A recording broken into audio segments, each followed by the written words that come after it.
From the Albuquerque Journal, this is the leading news. I'm Gino Gutierrez. It's Monday, October 27th. Here's what we're covering on today's episode. Across New Mexico, cattle ranchers are finally seeing profits after years of drought, inflation, and razor-thin margins. With beef prices at record highs, ground beef averaging $6.32 a pound, up 12% from last year, many ranchers are getting their first real financial relief in decades. Jimmy and Sarah Fitzgerald of Dabaca Land and Cattle say they're, quote, just now getting their heads above water after years of deficits. The tight cattle supply, worsened by drought and trade issues with Mexico, has pushed prices up nationwide. For ranchers like Bronson Korn of Roswell, who's also the president of the New Mexico Cattle Growers Association, the surge has been transformative. He said, quote, this is the first time the cattle industry has been truly profitable since the 80s. Experts are calling this moment a rare, quote, once-in-a-lifetime opportunity for New Mexico's cow-calf operations, the backbone of the state's ranching economy.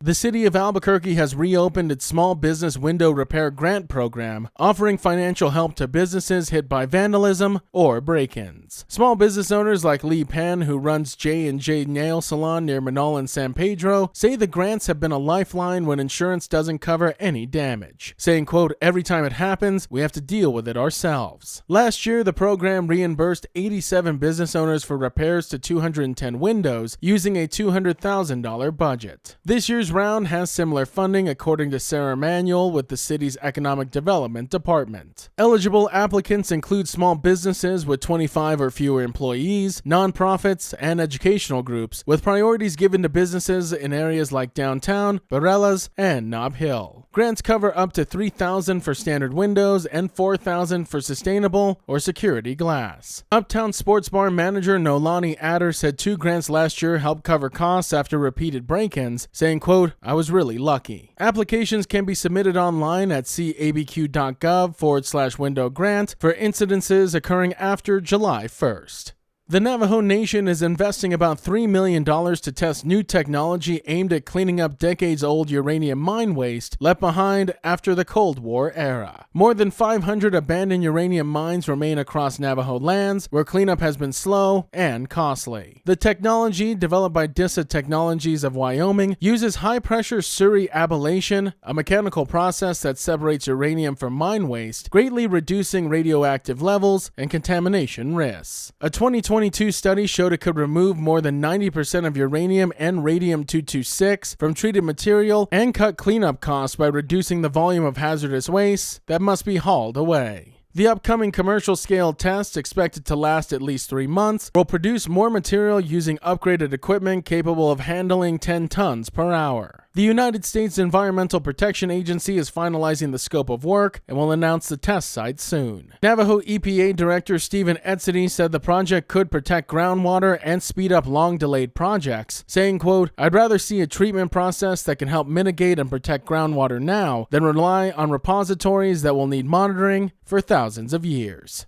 A preliminary review by the State Auditor's Office has found more than $7 million in potentially misused funds within the Children's, Youth, and Families Department, raising concerns about how the agency handled money meant for children's behavioral health services. The review, requested by the Legislative Finance Committee, examined a $20 million state appropriation approved in 2022 to address shortages in youth behavioral health providers. Of the $11.4 million CYFD spent, only about $3.4 million of that aligned with legislative intent, while $7.1 million appeared misaligned and another $922,000 that lacked documentation. Some of the questioned spending went towards group homes and shelter services, which may fall outside the legislature's directive for Medicaid-eligible behavioral health programs. CYFD spokesperson Jake Thompson said the agency cooperated fully and that the funds supported programs expanding community-based behavioral health capacity. He added that an independent audit of the appropriation will begin soon and will be made public. Lawmakers, including Senator George Munoz, a Democrat from Gallup, said the findings confirm long-standing concerns about CYFD's accountability as New Mexico continues to face worsening mental health and child welfare outcomes.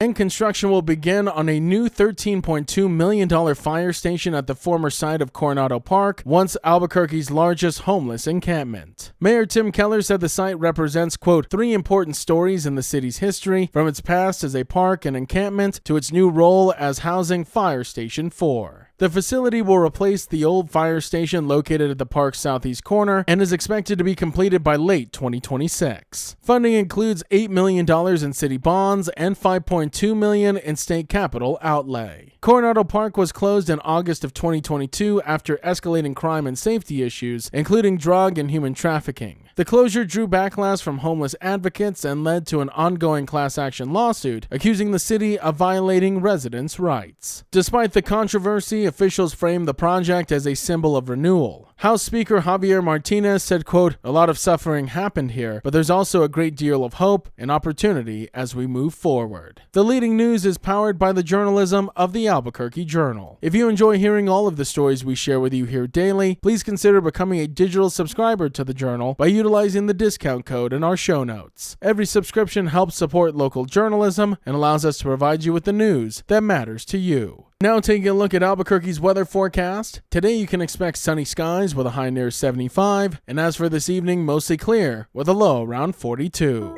To keep up with all the latest news from the Albuquerque Journal, you can visit our website at abqjournal.com. That's the leading news. I'm Gino Gutierrez. We'll be back tomorrow.